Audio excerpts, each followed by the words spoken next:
জঙ্গলমহলের প্রত্যন্ত পশ্চিম মেদিনীপুরের গড়বেতা 2 নম্বর ব্লকের প্রান্তিক ঝিরাপাড়া আদিবাসী গ্রামে পঞ্চায়েত অফিসে এলে চমকে উঠতে হয়। Child friendly baby feeding corner.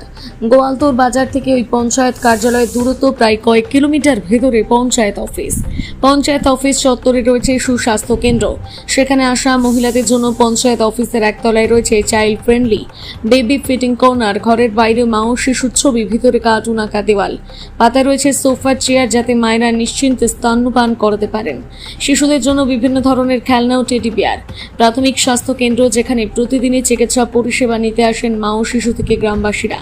তাই শিশুর খাবারের কথা ভেবে গ্রাম পঞ্চায়েতের মধ্যে একটা রুমের ব্যবস্থা করা হয়েছে বেবি ফিডিং কর্নার, যেখানে মায়েরা নিশ্চিন্তে বসে সুরক্ষিতভাবে স্তন্যপান করাতে পারে তাদের শিশুদের। এই ব্যবস্থার ফলে পঞ্চায়েতের উদ্যোগে গ্রামের লোকজন অনেকখানি খুশি। ঝিরাপাড়া পঞ্চায়েতের চিন্তা ভাবনায় শুধু পরিকল্পনায় নয়, বাস্তবায়নে জোর দেওয়া হচ্ছে গড়বেতা 2 নম্বর ব্লকের পঞ্চায়েত।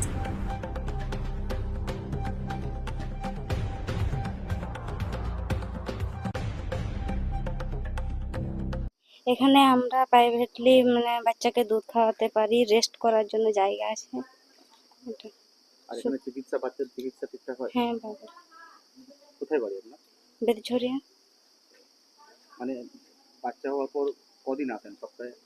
সপ্তাহে আসা হয়, যে শরীর খারাপ হলেই চলে আসি এখানে। আর বাচ্চার কিছু হলে। বাচ্চার বয়স কত হলো? 4 মাস। কি নাম আছে? মধুমিতা সরেন। এখানে সুযোগ সুবিধা সবই ঠিকঠাক আছে, ভালোই। আর আমাদের কোনো ছোটোখাটো বা বড় কিছু অসুবিধা হলেই আমরা এখানে দেখাতে চলে আসি। আমাদের সব ওষুধপত্র দেওয়া হয় এবং চিকিৎসা করানো হয় এখানে। এবং এখানে দেখলাম একটা যে বিশেষ করে মায়েদের জন্য, মা ও শিশুদের জন্য একটা আলাদা বসার জায়গা করা হয়েছে। হ্যাঁ, এখানে বাচ্চা এবং মায়েদের জন্য আলাদা সুরক্ষা ভালো একটা ঘর করা আছে। সেখানে মায়েরা তাদের বাচ্চাদের নিয়ে আসে, সেখানে বসে তারা তাদের বাচ্চাদের খাওয়ানোর যে সুবিধাটা তারা সেখানে পায়। এতে আপনারা খুশি? হ্যাঁ, এতে আমরা খুবই খুশি, কারণ এটা তো খুবই ভালো একটা ব্যবস্থা। কি নাম আছে? আমার নাম কল্যাণী সরেন। এতে বলতে যে ভ্যাকসিনে মাগুলো আসে আমাদের সেন্টারে, বা যারা হচ্ছে বেবি পিএনসি মাগুলো আসে, তারা এসে ওই বাচ্চাদেরকে ব্রেস্ট ফিডিং করাতে পারে ওই ব্রেস্ট ফিডিং কর্নারে গিয়ে।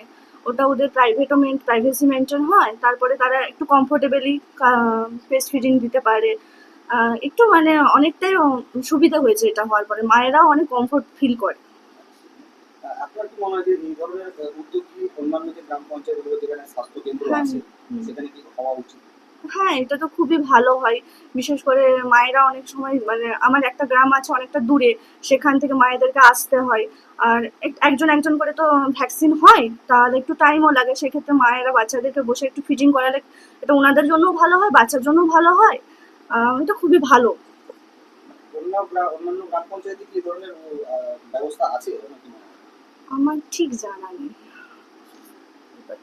এই ধরনের ব্যবস্থা কি অন্যান্য গ্রাম পঞ্চায়েতে? হ্যাঁ, সব জায়গায় হলে তো অবশ্যই ভালো। কি নাম আপনার? বর্ষা হাজরা। এছাড়াও এই স্বাস্থ্য কেন্দ্রে কি স্বাস্থ্য সংক্রান্ত চিকিৎসা বা পরিষেবা পায়? আমার বাথানদের স্বাস্থ্য কেন্দ্রে এখানে মায়েদের সমস্ত পরিষেবা দেওয়া হয়। মায়েদের ধরুন প্রথমে যে প্রেগনেন্সি পজিটিভ হয়েছে কিনা সেটা কনফার্ম হওয়ার জন্য টেস্ট করা হয়। তারপরে সেখানে তাদের কার্ড করে দেওয়া হয়, তাদের চেক আপ করা হয়। এখান থেকে যদি হাই রিস্ক মা থাকে, আমাদের কাছে যে গ্রামীণ হসপিটাল আছে কেয়াকল রুরাল হসপিটাল, ওখানে গিয়ে তাদেরকে পিএমএসএমএ ক্লিনিকে নিয়ে যাওয়া হয়। তারপরে মায়ের বেবি হওয়ার পরে পিএনসি চেক আপ, ভ্যাকসিন সমস্ত কিছু হয়। এটা মা বাচ্চার। এবার এনসিডি হচ্ছে সুগার প্রেশারের জন্য আমরা ক্যাম্প করি গ্রামে গ্রামে গিয়ে, এখানেও আসে তাদেরকে ওষুধ দেওয়া, ওষুধ সরবরাহ করা, ক্যান্সারের স্ক্রিনিং করা প্রাইমারি। আমাদের এখানে টেলিমেডিসিন হয়, টেলিমেডিসিনের মাধ্যমে আমরা যে রোগগুলো সম্ভব ডাক্তারবাবুরা আমাদেরকে প্রেসক্রাইব করে সেই মেডিসিনগুলো দিই। আর কখনো রেফার হলে রেফার করা হয়। মোটামুটি এই সমস্ত পরিষেবা দেওয়া হয়। কি নাম আপনার? বর্ষা হাজরা। আপনি কি দায়িত্বে? আমি কমিউনিটি হেলথ অফিসার।